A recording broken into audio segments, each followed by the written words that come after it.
Is it acceptable, as one of your colleagues, Kate Osamor, has done this weekend, to bracket the Holocaust with the events in Israel and Gaza? Well, no, I don't think that it is. What is happening in Gaza is clearly a humanitarian catastrophe that is recognised, but there are specific reasons why the Holocaust is considered as it is. It's important on Holocaust Remembrance Day to remember that, and I understand Kate has apologised. There's been a conversation with the Chief Whip. There'll be further conversations next week, but of course we take anything in this space extremely seriously. I understand that, but you've been clear, you think it's unacceptable. Will it be a matter for party discipline? Yeah, there'll be those conversations, and I can tell you that they have already been scheduled for the week ahead. Of course, that whenever we have a situation like this, we take it extremely seriously. I think our record on these matters is absolutely clear. I'm always willing to give people a chance to give their account of it. You know, it's important that we use something like Holocaust Remembrance Day as a chance to educate some people who do need that. I've encountered that at times as a politician myself, but we will take it seriously, and of course there'll be those conversations with the Chief Whip in the week ahead. Can we clear up one other thing about Labour's position? Are you actually going to spend £28 billion a year on green projects at any point during the first term of a Labour administration? Well, Trevor, look, we are committed to public investment that will deliver a much greater amount of private investment. Now, that figure that you've mentioned comes from the overall level of ambition that's been put forward and what is necessary to do the transition in the right way. No, how much you can spend is always determined by the economy. It was a pledge. You were going to spend £28 billion a year. Are you going to do it or not? Yes, but that's where that figure comes from. How much you can spend is determined by the health of the economy, which is clearly in a challenging position, and our own fiscal rules, which wants to see debt fall by the end of a parliament. So we're still committed to that level of ambition, but we're clear it is the fiscal rules that determine whether you can do that. And that is not because we're limiting our ambition in that space. It's a recognition if you don't have that discipline, you end up with the kind of disaster we saw with Liz Truss, where you're spending more money, but it's on debt interest rather than the investments that you want to make. We want to see public investment that will grow the economy, see the percentage of debt to the size of the economy reduce as a result of that. But our ambition is there, our public commitment is there to that. And we've seen just this week with Port Talbot what happens when a government doesn't have that ambition. They'll still spend a lot of money, but they'll do it to make thousands of people redundant. That is not acceptable to us. We want more than that. But clearly we have rules, we have discipline over how much we can spend. But the ambition absolutely is there. Yeah, well, there are 2 points that you made in that answer. One is that there is a commitment to £28 billion being spent, and then you said separately there is public investment. Let me ask you the question again. Will there be £28 billion worth of public money, as was promised originally, in green projects? Or are you going to depend on the kindness of private sector strangers? Well, hang on a minute. That level of public investment has always been about bringing a greater degree of private investment to do the transition right, to get more private business investment in our economy. You've got to have a degree of public investment. Even this government, Trevor, recognises that. Now, we want to get to that level of ambition by the latter part of the next Parliament, but we're clear and transparent that you've got to do that in a way consistent with your own fiscal rules, and the overall health of the economy will do that. You will know people are talking about whoever wins the next election possibly having the worst inheritance ever. If an oil company doesn't come up with its share, you're just going to say, well, it's the private sector's fault. They blame them.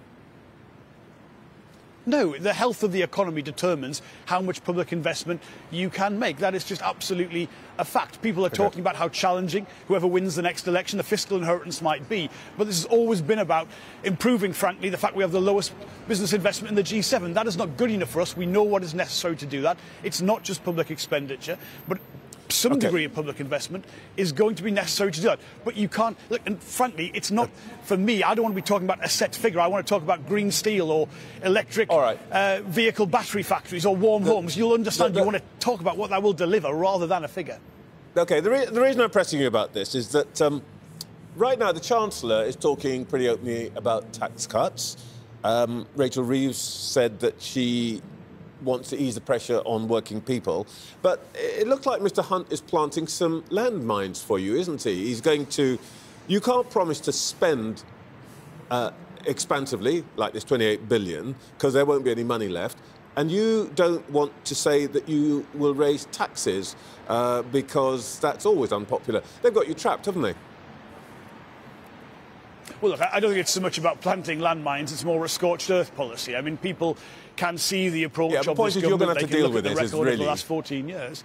Yeah, absolutely. Well, we would like to deal with it if we win the trust of the British people to do that. So, yes, the position you inherit always has an impact on what your plans can be. And we won't really know the full picture till we see the last budget of this Parliament, which is obviously coming up in a few months. But we are absolutely certain that the Labour platform, which is about changes to the planning system, having real stability through a real industrial strategy, fixing the apprenticeship levy, improving the trade deal with the European Union, having a new set of employment rights for people, our New Deal for working people. This is an overall platform to attract business investment and give people good jobs and good wages, and we are confident in that, though of course we recognise the inheritance that we get will have some impact on how quickly you can see those real meaningful improvements to living standards that a Labour government will be about. All right, let's suppose Mr Hunt cuts income tax in his budget next month. Will you keep those tax cuts? I've got to see the budget. I can't comment on abstract on things that may or may not happen. I, of course, have seen already what's in the future spending plan. Takes a penny off the income tax. Are you going to keep it or not?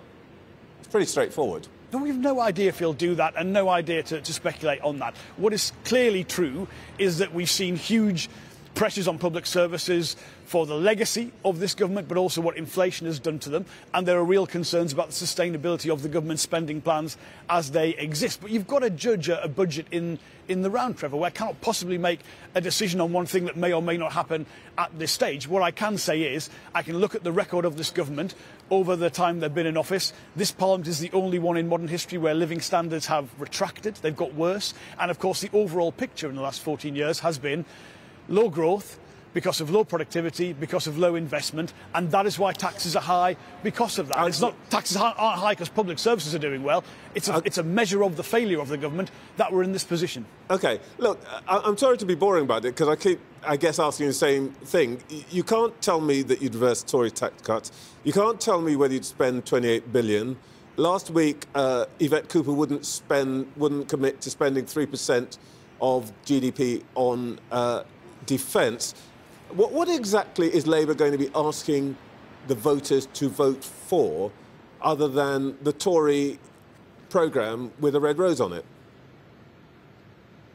Well, we can't give you an answer on things that haven't happened. That's why I'm telling you that about your income tax question.